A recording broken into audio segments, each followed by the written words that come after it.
Hey guys, Mulligan here, and welcome to part 3 of my Omens of the Past card review. We're covering Justice cards today, in my quest to complete the preview videos that I did for some cards in the set a few weeks back. Before we get started, for those that didn't watch my preview videos, I will only be talking about the cards as far as viability for ranked play. If the card isn't viable for ranked play at all, then I will touch on its draft viability. And I'll be going through each of the single factions first and then cover the multi-factions over the next couple of weeks. There's a lot to cover, so let's jump in. First card we're going to be looking at is Crown Watch Squire. This is a 1 power, 1/1 unit requiring 1 Justice Influence to play. He has an ultimate. When Crown Watch Squire is a student, he gets +2/+2. So we're starting off with a card I looked at in my first preview video actually. My stance is still the same on it. I think you have to consider this card when building aggressive Huru decks, especially if you run Sparring Partner to buff it to a 4/4 on turn 2. This has incredible synergy with Dragon Breath, particularly in draft, but that is probably just a product of Dragon Breath just being good in that format in general. Next up is going to be Minotaur Oathkeeper, a 1 power, 1/1 unit requiring 1 Justice Influence to play. When you attack the enemy unit, the enemy player with exactly 1 unit, it gets +1/+1 this turn. So I'm really glad that we have another Paladin Oathbook effect, since if you can run up to 8 copies of the effect your deck is built around, it makes your deck more consistent. Now, she doesn't do exactly what Oathbook does since it's a temporary buff, but the extra 1/1 body is appreciated. She's performed pretty well in a build I've been running and constructed so far. Next up is Copperhall Herald, a 2 power 1/3 unit requiring 1 Justice Influence to play. She has Endurance and an ultimate. You pay 6 to give Copperhall Herald +2/+2. So the third card in the cycle of Power Sync units we got in this set. Too low impact for constructed, but a playable 2-drop in draft that has some form of flood protection. Not a snap pick there, but you always get to the point where you want another 2-drop, and she can fill that role. Next up is Sparring Partner, a 2 power 2/2 unit requiring 1 Justice Influence to play. He has Mentor. You give the student +1/+1. So the name is absolutely hilarious to me. We continue the story of Direwolf stitching old art and old text on separate cards. So Sparring Partner used to be in closed beta before being removed from the game in open beta. It was a completely different card in a completely different faction with completely different art that is on another card in this set we'll be talking about in a future video. This was the 2-drop I was personally looking for when it came to building an aggro Huru deck. Unfortunately, we got enough other 2-drops in the faction that easily compete with this, namely Chthon the Farwatcher and Tranquil Scholar. Chthon is basically a staple in Huru, but this can compete with Scholar if you're looking for another 2-drop to play along with Chthon.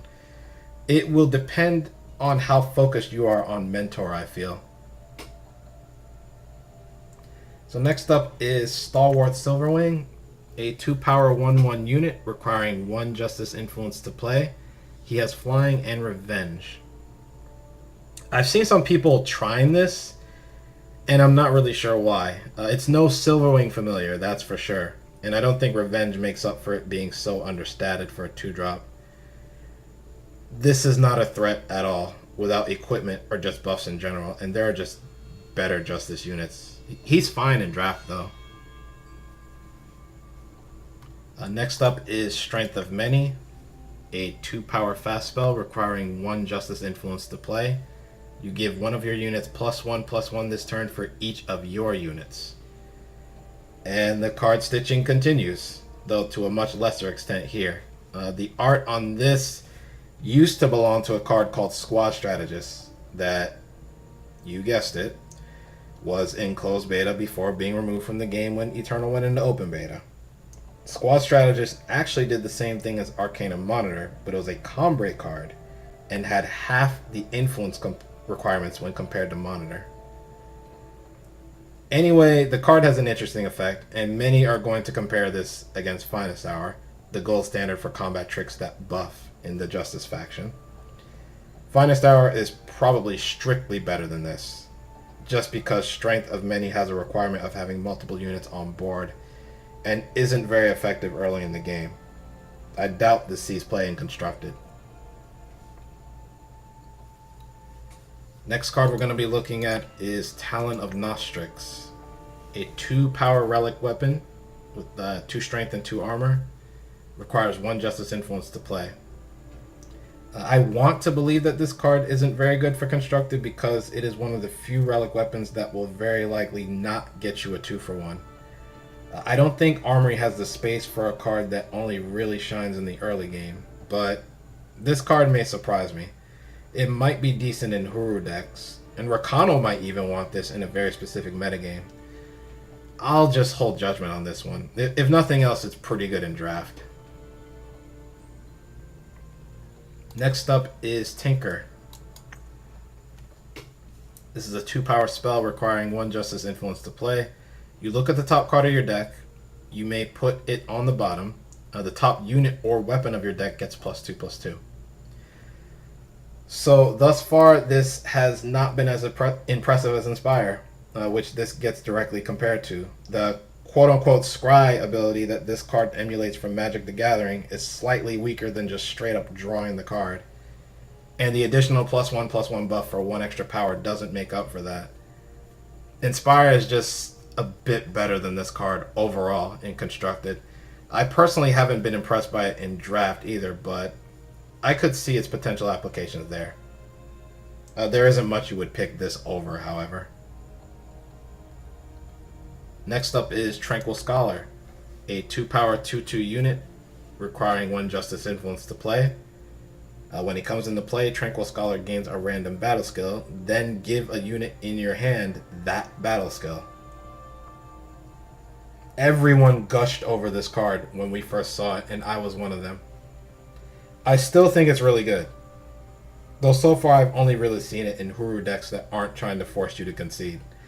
Any random ability you get is worth something, since you didn't have to spend an extra card to get it.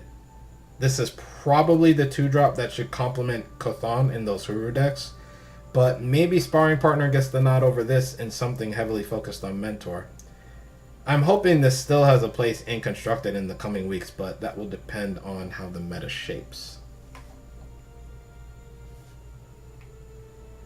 Next up is Copperhall Cudgel. This is a 3-power 2/2 weapon, requiring 1 Justice Influence to play. When the wielder dies, you play a 2/2 Minotaur. I'm a fan of this weapon. Making any threat you have stickier both in stats and in adding an Entomb style ability that leaves a token behind is great in my book. Any aggressive deck running Justice that wants a unit on the table on turn 2 should be considering this card. This has ridiculous synergy with the Argenport 2-drop Auric Bully. I feel like, as much as I like this card, it will probably get overlooked though and be relegated to an Argenport Minotaur build and not much else. It is also very weak to silence as well. This is still up in the air as far as Constructed goes. Next up is Copperhall Shieldman. This is a 3-power 0/7 unit requiring 1 Justice Influence to play. Unplayable in Constructed, and in my opinion, not great in draft at all either. I think the only time you consider picking this is a situation where you are not in time at all and you desperately need a 3-drop. I say that because Dune Phantom is better than this, and no one really wants to play that card in draft either. Next up is Emerald Ring, a 3-power relic requiring 1 Justice Influence to play. Once per turn, you may pay 3 to play a 1/1 weapon on one of your units. The third ring in the cycle of rings we got this expansion. I think this contends with Amber Ring for the second best ring in the set. Having access to a +1/+1 weapon to put on a unit every turn is insane since it's permanent and relics are tough to remove in general.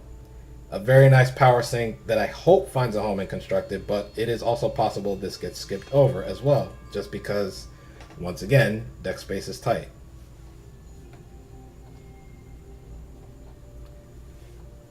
Next card on the list is Fencing Master, a 3-power 2/2 unit requiring 2 Justice Influence to play. She has an ultimate. When an enemy unit is stunned, play a 3/3 Gem Blade on Fencing Master. I think this card is underrated. The ultimate is insane on this, though I realize the situation is very specific. I feel like stun in general is kind of looked down on in Constructed and takes a back seat to just killing the unit and even just silencing it. Also, it feels terrible to see the unit you permafrosted get blessed by a Deep Forge Plate to smash your head in for a lot of damage. I think this is still pretty good regardless. Obviously you run permafrost, and people are going to think I'm crazy. I think Jiral's Frostkin is closer to Constructed playable than people think.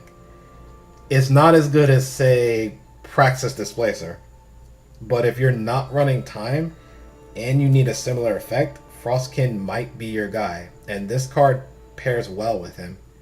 A 2/2 is pretty easy to get rid of though if people get hip to this.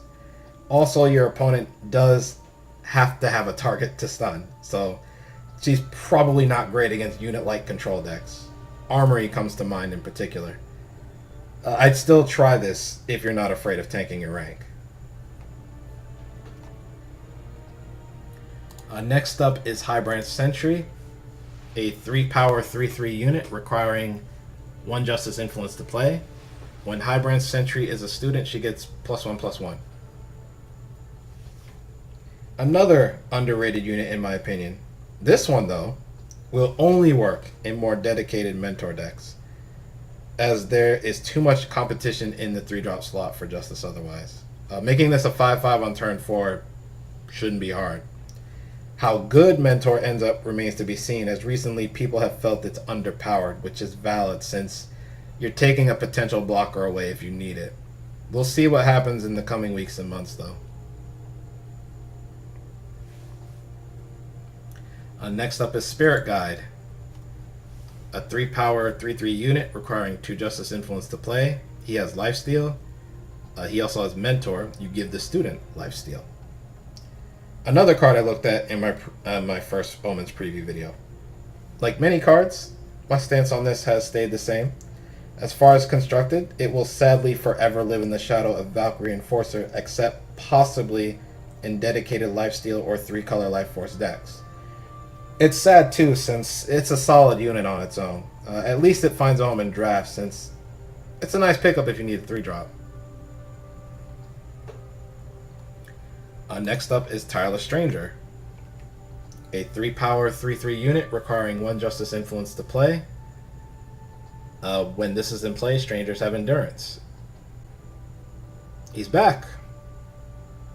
Another card that was in closed beta that was removed from the game when open beta started. Same stats and same ability as last time, but it costs 1 less power this time. And in exchange, the rarity went up from common to uncommon. Seems pretty strong for the cost in a dedicated Stranger deck, but this also would have to be used with multiple Strangers with buff effects, so not just Determined Stranger, but maybe Prophetic Stranger as well.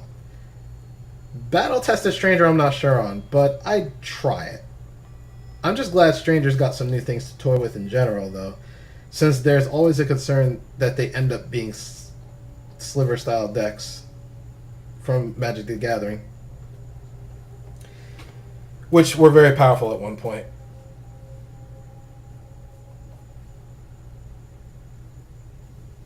Next up is Peacekeeper's Prod. This is a 4-power 3/2 weapon requiring 3 Justice Influence to play. When this comes into play, you stun an enemy unit. So this directly contends with Hammer of Might. Most people will pick Hammer of Might over this card, but I don't think this is strictly worse than Hammer. Ironically, this also has synergy with the Fencing Master we looked at earlier, and she gets really big if you equip her with this. Probably in a dedicated mentor deck with Fencing Master in it, but not much else would want this. Next up is Rabble Rouser, a 4-power 2/2 unit requiring 1 Justice Influence to play. He has Revenge. When he comes into play, you may give another unit +2/+2 this turn. So I have to admit, initially I was pretty hyped about this card. In hindsight, I really should read cards better since I actually thought the buff was permanent and it competed with Crownwatch Cavalry. Well, obviously it doesn't.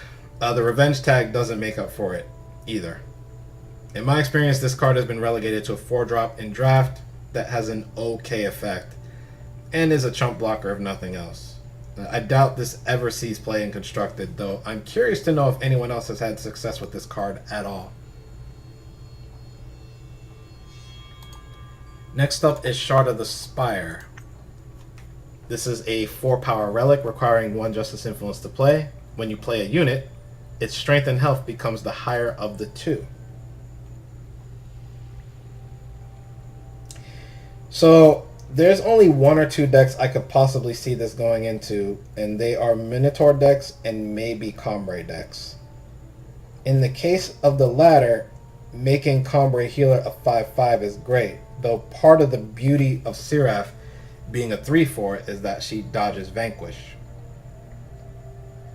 Although if things keep trending the way they do, that might not matter since people are using Slay instead. A Waystone Infuser as a 6/6 sounds insane as well. All the other popular units and decks that run Justice, though, typically have stat lines that are even. This probably won't be popular in Constructed unless Minotaur decks become good somehow. A big Combray very likely has better things to do than play this.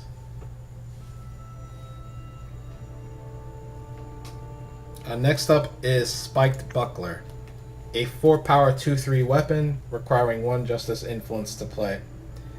Not playable at all in Constructed, so let's get that out of the way. I personally don't like it in Draft either because I feel like there are enough things you will want to pick over this, and you would avoid playing this in your deck if possible. But I have limited experience in the draft department at the end of the day, so feel free to correct me in the comments below. Next up is Valkyrie Militant. This is a 4-power 2/2 unit requiring 1 Justice Influence to play. He has Flying. When you play a weapon, you gain 1 armor. This isn't high impact enough to see play in Constructed, but I've played this in Draft and it's been pretty good. Granted, it depends on the type of deck you have. If you are weapons focused and in Justice, I would consider this, as Flying and even the armor gain is relevant. It won't do amazing things for you, but it's not terrible either. Probably a slightly worse Silverwing Avenger. Next up is Valkyrie Spire Guard. This is a 4-power 3/3 unit requiring 2 Justice Influence to play. She has Flying, and she gains +3/+3 while you have another Valkyrie in play. So this is a solid 4-drop only by association. A Valkyrie Enforcer is one of the best 3-drops in the game, and curving into this card turn 4 is pretty good. Rakano and Argenport have another option for a 4-drop unit they can just put on the table. Argenport in particular is very interesting because Inquisitor Makto is also a Valkyrie, so you have a nice 3-4-5 curve with Enforcer, Spire Guard, and Makto. There is a possibility this could not see play though. Enforcer is the only Valkyrie that truly sees widespread play in Justice decks. There's Ikaria, but she tends to see play in low unit decks that I would personally deem control. I don't think any control deck has the slots to fit in a conditional 6/6 beater when Ikaria serves just fine as a finisher. As far as Rakano, unless we get more early game playable Valkyries that benefit their game plan, they will probably skip this one, as they make the 4-slot work between Hammer of Might, Crownwatch Cavalry, and even Navani. This thing also being weak to silence from its own kind is pretty funny too.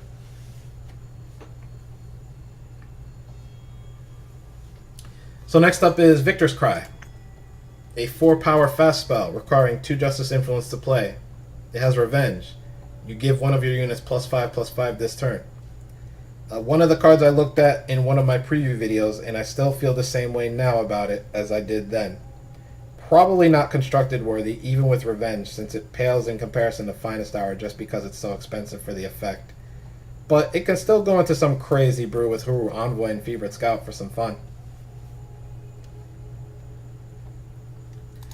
Next up is Crown Watch Press Gang, a 5-power 3/3 unit requiring 1 Justice Influence to play. He has Revenge. When he comes into play, you draw a 1-cost unit of your choice from your deck.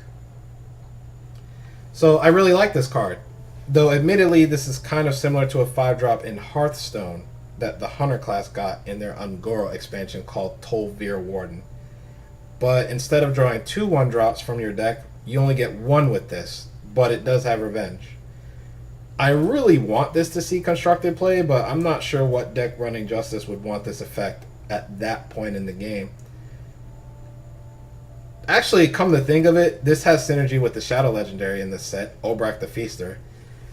But the only problem with that is everyone is still high off Makto right now, and if Makto sticks in the metagame, Obrak and consequently this card probably won't see play in constructed.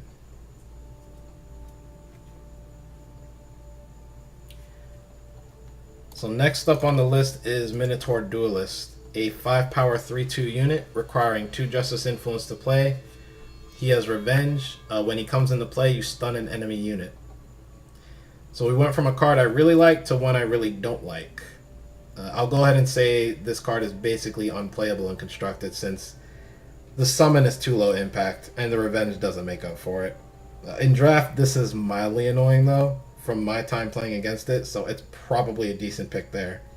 Though I don't think it's a snap pick by any means. Next up is Scepter of Nobility. This is a 5-power 3/3 relic weapon requiring 1 Justice Influence to play. Scepter of Nobility costs 2 less while any of your units are wielding a weapon. So basically a Sword of Ikaria that trades Warcry for 1 more armor when it's discounted. Playing weapons that you put on your units along with relic weapons you put on yourself in the same deck has historically been awkward in Eternal, and no good deck has come out of it yet. Because of that, I'm skeptical about this card in Constructed. In Draft, it's probably decent, since it's similar to Mithril Mace, a card which is not amazing, but not bad either. Next up is Aerialist Khopesh, a 6-power 3/3 weapon requiring 1 Justice Influence to play. When it comes into play, the wielder gets flying this turn. It's too low impact for a 6-cost weapon for Constructed, but in Draft, this has been an all-star for me so far. Flying is so precious in that format, and it's a decent way to finish the game. I don't know how long that will hold up in Draft, though. It'll be interesting to see if this is still good in that format over the next few months. So next on the list is Horngrinder, a 6-power 3/6 unit requiring 1 Justice Influence to play. When you gain armor, Horngrinder gets that much strength and health. The only deck that gains massive amounts of armor is Armory, really. Huru Control is probably a somewhat distant second. Armory doesn't have the room for this, and Huru Control already has giant flying value dragons at this cost and higher.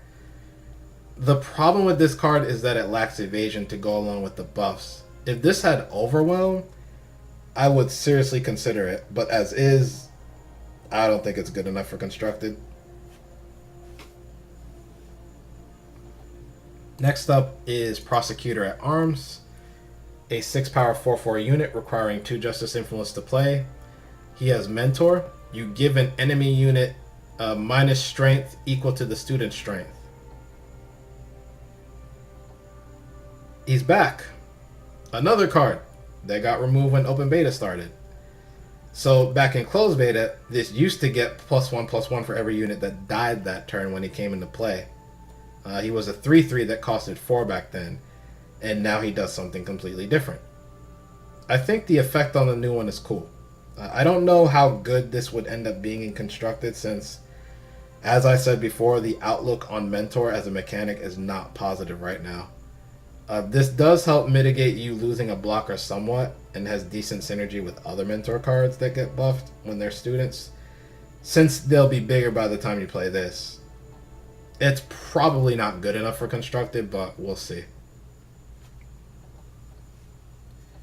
Next up is Roland's Fist. A 6 power 7/7 weapon requiring 2 Justice Influence to play. When it comes into play, you silence all enemy Valkyrie.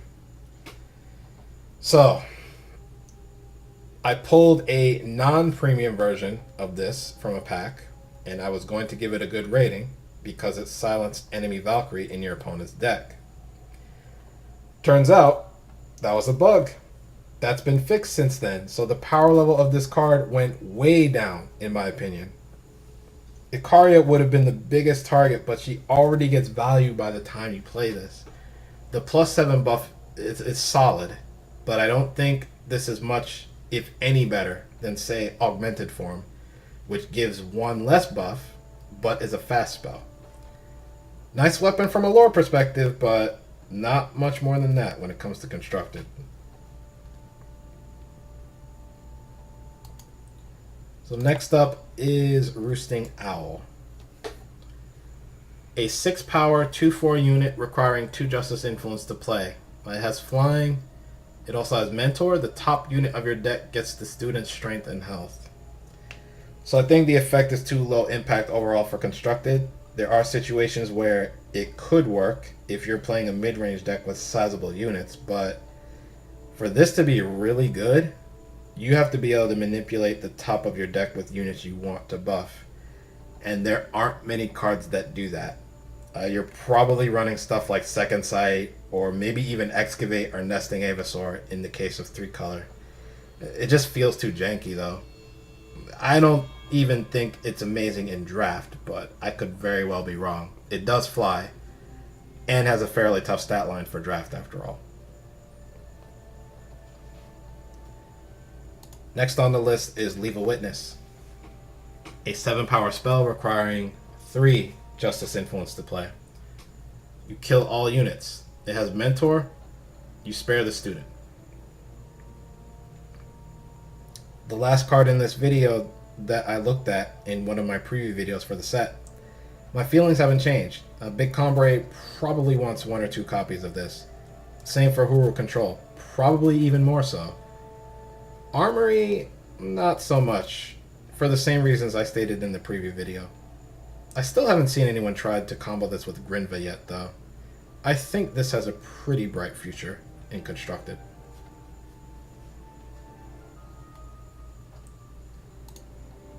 Next up is Elias the Broken Wing, an 8 power 8/4 unit requiring 4 Justice Influence to play. He has Flying, Lifesteal, and Revenge. So 8 cost cards typically have to either be tough to remove or give you immediate value ideally. This almost gets there. Revenge makes it stickier, but the RNG nature means you might not see this come back. 4 health isn't exactly hard to do that late in the game. Granted, if your opponent has no answer for Elias, he will end the game very quickly, even faster than Ikaria would on her own. I think players will stay away from this in Constructed just because of the high cost. An absolute bomb in draft though. And finally, we have Valkyrie Linebreaker, an 8 power 5/6 unit requiring 1 Justice Influence to play. He has Flying, he has Mentor, you gain armor equal to the student's health. I kinda wish we ended with Elias. This one is less impactful for 8 than Elias is, though to Linebreaker's credit, he at least gives you some immediate value when he comes into play, and you probably have a sizable unit by the time you're on turn 8, unless you run very few units. But I feel like this won't quite fit in control decks for that very reason, and the 8 cost is usually something only control goes up to on the power curve. So I think he'll likely get skipped over for constructed. And we are done with the Justice cards. So for those that stuck around to the end, thanks so much for listening to my thoughts on this set of cards. Hopefully you enjoyed the content. If you liked it, feel free to hit the like button just below the video. If you want to check out more, feel free to look around my channel. I've got a few Eternal series that I do, such as Eternal Errors, which I plan to be starting back up soon. But for those new, it's a pretty good resource if you want to avoid the misplays I make with certain decks. There's no official deck text here on this channel yet, but sometimes I do videos discussing what I've learned playing certain decks. But there's plenty of other Eternal content as well. And if you don't want to miss future videos, feel free to subscribe to the channel. Clicking the bell icon will guarantee that you do not miss a video from me, as long as you don't mind notifications. But anyway, thanks again for taking time out of your day to watch this, and I'll see you all soon. Take care.